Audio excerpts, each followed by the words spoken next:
Okay, good evening everyone. My name is Kabir Ahmed and this is my first long form video on YouTube. I have to tell you, it's not perfect. There is still equipment failure. There is a lot of crackling sounds. But of course, I'm a student and I'm broke right now. So this is what I have. You have to deal with it.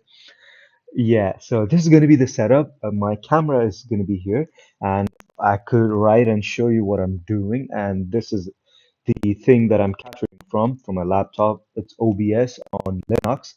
Absolutely horrible experience, by the way.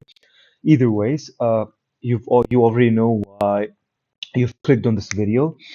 As the title says, why is it important for you to learn about marine biology or even about the oceans right now in 2025?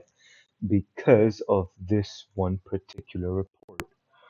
Where you can go to globaltippingspoints.org and you can get the either the summary or the full report here.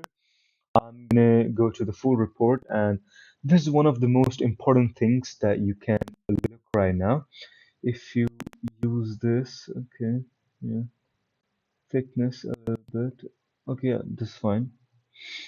If you look at carefully this part, right now in this entire graph, this is the most smallest one.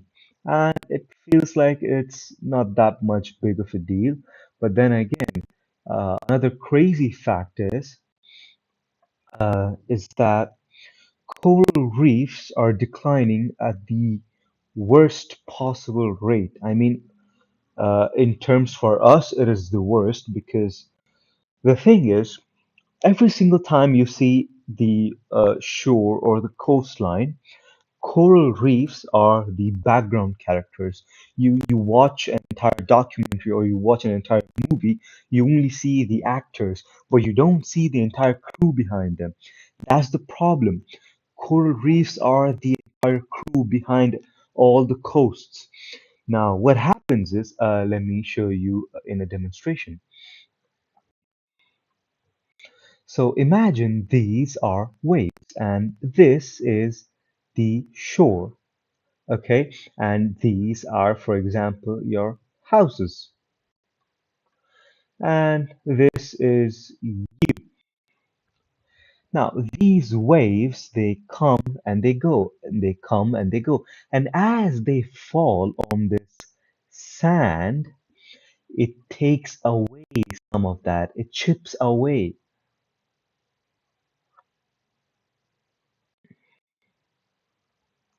Okay, it was stuck for a while.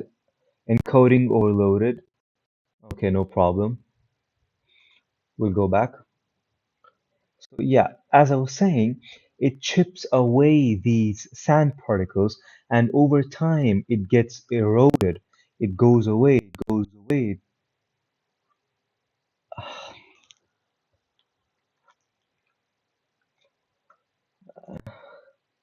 Again, encoding overload. I'm really sorry, guys. This is what I have to deal with. So yeah, it keeps going away until at one point it is so close that a part of your house also goes away. Now, this is a major concern because this did not used to happen.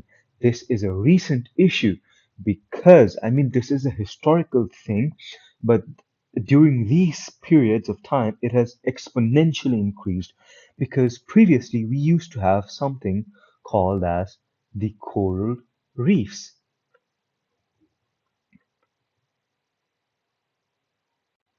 Yeah, we used to have something called as the coral reefs protecting us. Now, these waves, they first attack these and then this, and then the impact is so less that it essentially just chips away this much part as opposed to this much part. So it is a major factor in the coastline erosion or the coastal erosion. So the thing is, 90% of the organisms that rely on the coasts and marine reef and the coastal reef, they're gone. So, I mean, they're cooked, and along with that, we're cooked as well because we directly depend on it. Those coastal reefs protect us in ways we cannot even imagine. And if you look at the Great Marine Reef or the Great Ocean Barrier Reef, it's in Australia. Even that has started eroding. It consists of 3,000 different coastal reefs. I don't know why you'd think that this is not a point of concern. I have zero idea why, but this is one of the most important things that we need to consider right now because it directly affects each and every single one of us right now. I'm gonna be here so that I can see what's happening.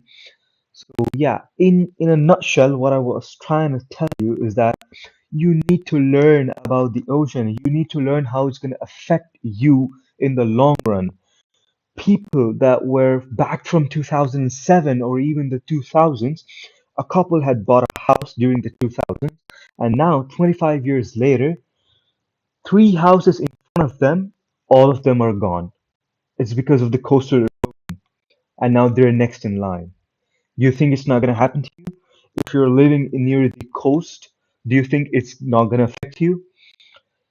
Just the increase of 1.5 degrees Celsius in the global temperature results in a catastrophe that is unimaginable because once the ocean heats up, the marine biodiversity also dies. And this is something new. This is something that is happening, and climate change has basically introduced new norms. For example, the ceiling was this before climate change. After industrialization, after the Western economies and the Western worlds plundered other countries by taking away their resources and building their own countries, yada yada yada. Now the new normal is this. This is the ceiling now, not this. It's this because of the industrialization.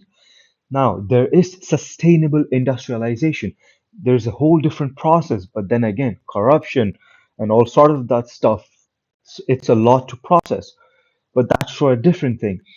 But what can you do as a person right now? What you can do is basically learn about your ocean. This is your world. This is your responsibility. If you don't do this, nobody's going to take care of you. Nobody's going to do it for you. So the crux of the entire thing is basically learn about your ocean. It's much more important, and please take care of it. See, I might consider myself as a climate activist or like a person that voices their opinions on the climate. But if I'm ready to do this, you should certainly be ready to do many more things. That's it for today, guys. Thank you so much, and I'll see you in the next video. Goodbye.